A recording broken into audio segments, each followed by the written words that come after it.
bread. Yeah. Just what is that? Wafer, I guess. But And I do think, it's kind of consistent with our Lord's way of revealing himself or making himself available to us. Often enough, it's like very subtle or it's very genteel. I had a conversation with Alex O'Connor about divine hiddenness. You did a great job. Thanks. Were you nervous about that? Because he's a sharp fella. Although Trent, I would say, got the better of him in a debate that they had on my channel, which is worth watching. Continue. Nice. Was I a little nervous? I don't remember. It was like 2 years ago, probably.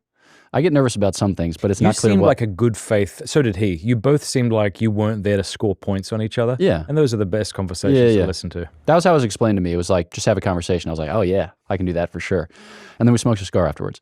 But in the course of that conversation, the basic idea is like, why doesn't God make himself more known? Or why doesn't he make himself? Right. Yeah. And my argument is basically that the Lord reveals himself or makes himself available in a way that brings us along or best helps us as human beings to mature into that relationship. Because it would almost be like too showy, too flashy, too kind of crazy if we were to show up at the Super Bowl halftime show.